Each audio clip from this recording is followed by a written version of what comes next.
এসেছে, তাই আর নাচের আয়োজন করা হয়েছে। এদিকে রাজার হুকুম,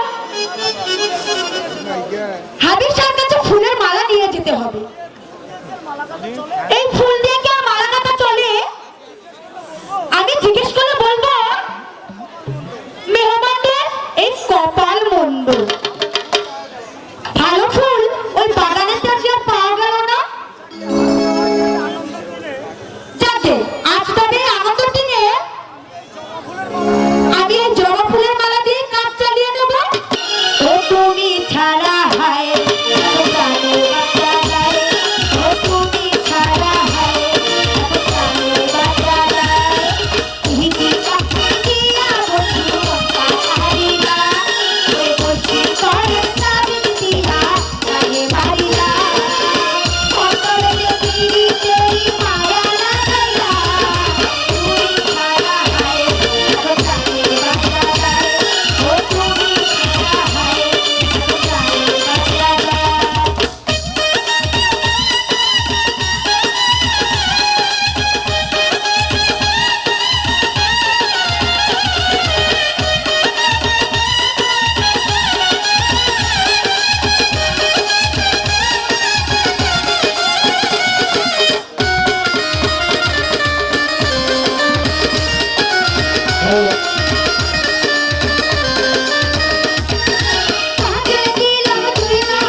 हम तो नहीं देखा।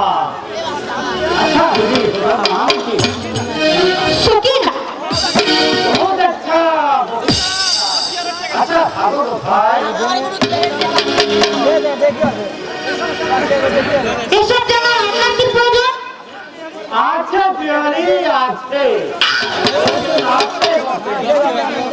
কারণ আপনি করে দিন। हम करा गए এই চীজ আপনি পারে। জীবন ভর বহু আমরা দেখেছি কিন্তু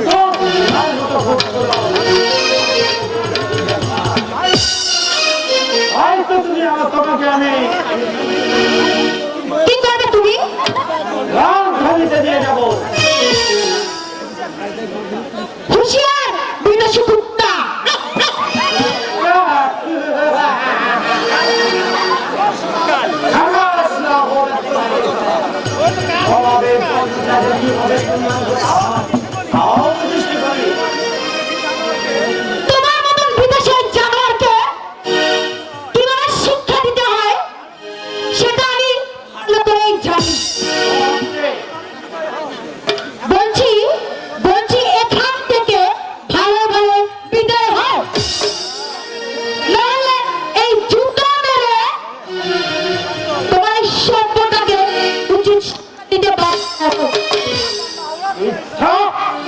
সম্মতি করে আমিও শিখাও সবাই তোমাকে কিভাবে শাস্তা করতে হয় সে আমার ভালো করেই জানা।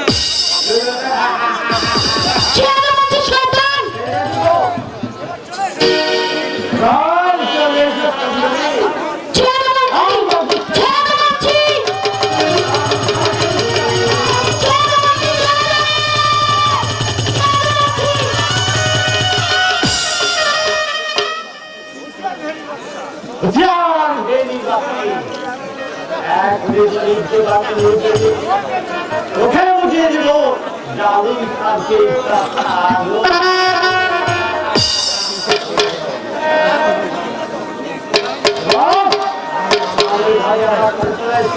সাতান নম্বর মা বাবার ইজ্জত লুটে নেওয়ার চিন্তা তোকে দিয়েই দেবো সাতান।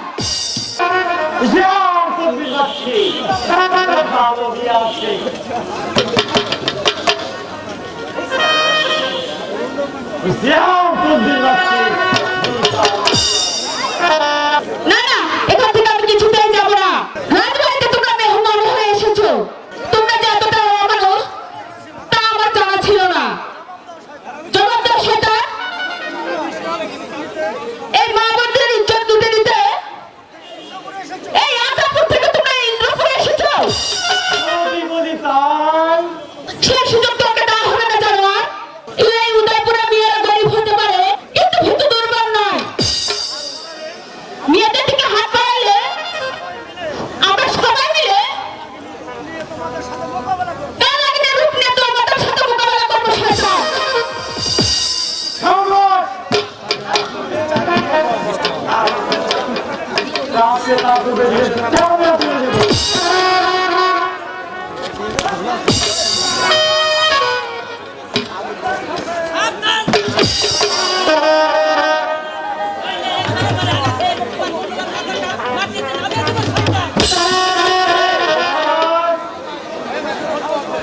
ওরা তো সাহস কম নয়, জীবন ছাড়া ভারী ঘুরে চলে এসেছো। মৃত্যুকে কেউ রোধ করতে পারবে না।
ভাইজান এই শয়তান আমাকে বুঝতে পেরেছো?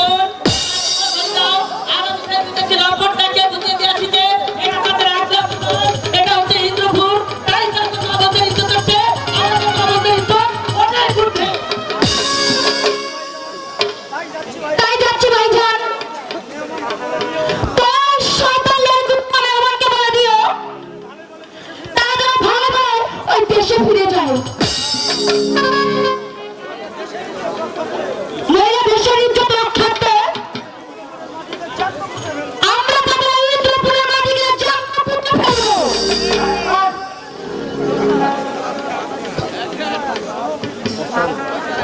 শোনো বিদেশি ভদ্রবেশী শয়তান, মেহমান হয়ে এসেছো, মেহমানের মতোই থাকবেন। নইলে দেশের ইজ্জত রক্ষাতে তো নইলে তোমাদেরকে আমরা কোরবান দেবো শয়তান। অসম্ভব। আমার আওলাদকে করে আমাকে বেজ্জতি এর চরম প্রতিষ্ঠা আমি দেব। আফসোস খান সাহেব, আফসোস। সেই সুযোগ আর তোমাকে দেওয়া হবে না। খান সাহেব, বাবা তোমাদেরকে পাঠিয়েছে রাজ করার জন্য, তাই তোমরা সুস্থভাবে হুকুম কামিল করবে।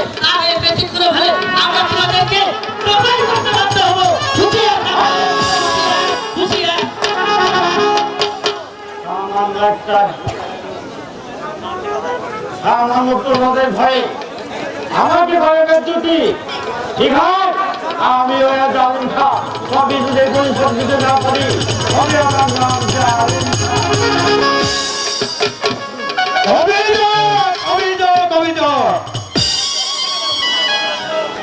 সমস্ত প্রজারা অভিযোগ করেছে এই পাহাড় ছাড়া জামিন খানাটি সাদের ইন্দ্র করে এমন প্রজারা শান্তিতে থাকতে পারছে না কিন্তু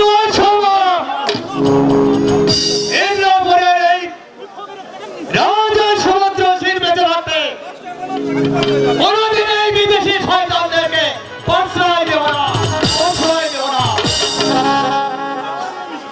এই গান্ধী আমার জ্ঞানে স্মরণ করেছেন মহারাজ জালিম খান আগে আমার সাদের ইন্দ্রপুরে শান্তির আগুন জ্বালিয়ে দিয়েছে আমি তো তাই শুনেছি মহারাজ কিন্তু আমি ভেবেই পাচ্ছি না এর পিছনে নবাবের কি উদ্দেশ্য কেন তার রাস্তা আদায়ের নামে প্রজাদের উপর চালাচ্ছে অকাট্য নির্যাতন আর মনে হয় নবাব বাহাদুর চক্রান্ত করে এই সব করেছে নইলে 15 বছর পূর্বে নাজির সাথে কর্ম করে দিয়েছে সেই রাস্তা আদায়ের জন্য নাজির সাথ কেন উঠে পড়ে লেগেছে তবু আমরা এই ঘটনায় আদেশ আমরা কোনোদিন মেনে নেব না মহারাজ মেনে নেব না আইন করতে হবে নাজির আইন করতে হবে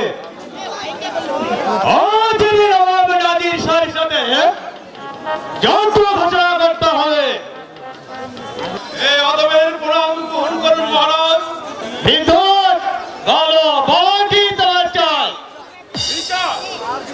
আর বিচার একটি বিদেশি জানোয়ারের বিচার জালিম খা জালিম খা জালিম খা কিন্তু তার অপরাধ ফকিরার হাত ধরে টানা হেত্তা করেছে আমার স্ত্রী বিজয়া বাদাম থেকেই তাকে মেরেছি চাবুক আপনি এর বিচার করুন মহারাজ আমি এর বিচার করব জালিম খা জালিম খা জালিম খা এত বড় স্পর্ধা তোমার আমার শ্রীদা ছকিনা মায়ের ইজ্জতের টানাটানি করছো আর পূজারি ব্রাহ্মণের স্ত্রীকে মেরেছ চাবুক জানো এই অত্যাচার আমি মুখ বুঝে সহ্য করবো না শাস্তি তোমার এতেই হবে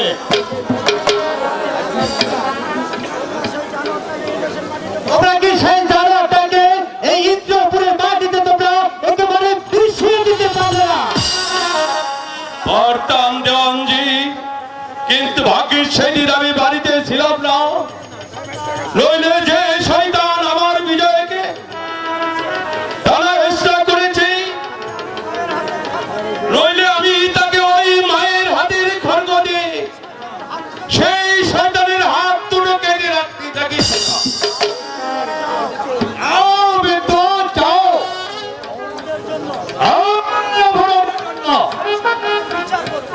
আমি এই শয়তানদের বিচার করব তবে আর যদি কোনো সে মা বন্ধের প্রতি হাল ধরাইতে হলে আমার আদেশ সেই লঙ্কটকে তোরা জানত মাটিতে বসে ঠিক আছে মহারাজ আমি তাই যাচ্ছি মহারাজ কিন্তু যাওয়ার আগে